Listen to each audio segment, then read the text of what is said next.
Hi, I'm Captain Paul Watson with the Sea Shepherd Conservation Society on board the Bob Barker here at Circular Quay in Sydney, Australia. We're just about ready to go down and challenge the Japanese whaling fleet in the Southern Ocean Whale Sanctuary.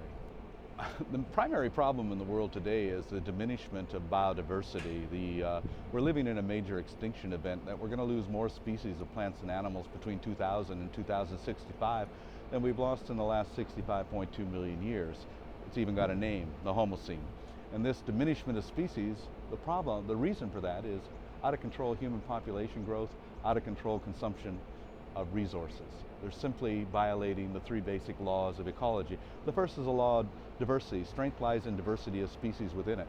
The second is the law of interdependence, that those species are interdependent with each other. And the third is the law of finite resources, that there's a limit to growth, a limit to carrying capacity, and we are simply stealing the carrying capacity of other species, causing their diminishment. In the end, it's all going to collapse, because if we don't solve these problems, nature will, because no species has ever survived on this planet living outside of the three basic laws of ecology. So we either adapt to nature's laws or we will suffer the consequences.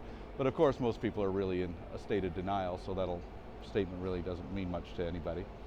But if you look at it this way, we're on a spaceship. The Earth is a spaceship. It's traveling through space at 500 kilometers a second on this incredible trip around the galaxy. And like any spaceship, it has a life support system. That's called the biosphere. And the biosphere is run by a crew that keep it going.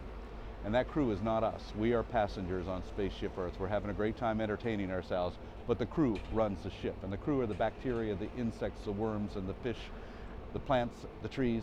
They run everything. Now, there's only so many crew members you can kill off before the life support system begins to fail and it all begins to collapse. We don't know what point that is, but it just doesn't seem like a responsible thing to do, to be killing off crew members. We have to learn to live in harmony with these other species. They are, in fact, more important than we are. And I'm criticized because I made a statement that worms are more important than people, and people got all upset about that, saying, how could you say something so outrageous as to say worms are more important than people? Well, I said it because worms are more important than people. Ecologically speaking, worms can live on planet Earth without us. We can't live without them. We need them. They don't need us. We need bacteria, insects, trees, fish. They don't need us. They're more important than we are. We just simply have to humble ourselves and accept that reality if we're going to survive on Spaceship Earth.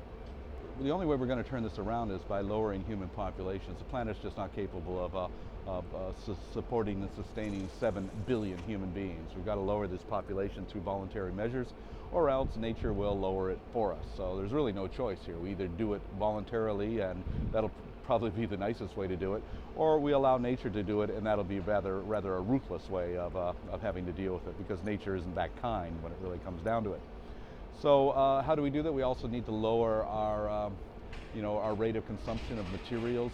We're running out of those materials. It's been fine that we've had 3 generations of the most affluent generations of the history of the planet, thanks to the fact that we've robbed and plundered 4 continents to do it.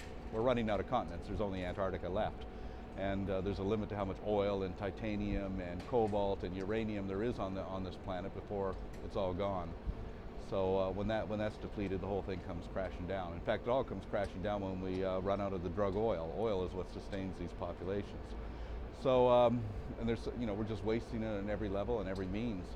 And I guess everybody says, a lot of people say, well, we have to change our own individual lifestyles, and that's good, and I agree with that. But really, it doesn't make any difference if the 95% of society is not doing it. They just sideline the 5% and carry on as business as usual.